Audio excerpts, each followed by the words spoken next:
حضرت ابو امامہ رضی اللہ تعالی عنہ نبی اکرم صلی اللہ علیہ وآلہ وسلم سے روایت کرتے ہیں، آپ صلی اللہ علیہ وآلہ وسلم نے ارشاد فرمایا، میرے دوستوں میں سے وہ مومن میرے نزدیک زیادہ قابل رشک ہے جس کے پاس ساز و سامان کم ہو، نماز میں اسے لذت حاصل ہوتی ہو، اپنے رب کی عبادت خوب اچھی طرح کرتا ہو اور وہ پوشیدہ حالات میں بھی اس کی اطاعت کرتا ہو، لوگوں میں مشہور نہ ہو، اس کی طرف انگلیاں نہ اٹھتی ہوں، اس کا رزق گزارا لائق ہو اور وہ اس پر صابر ہو۔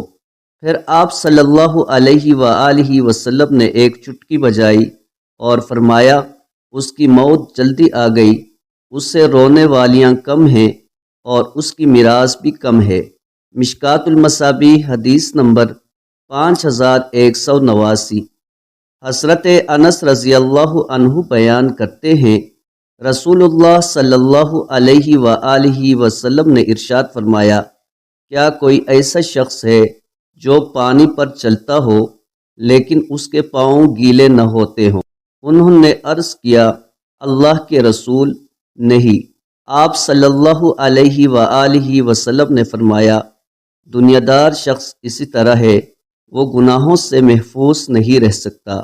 مشکوٰۃ المصابیح حدیث نمبر 5205۔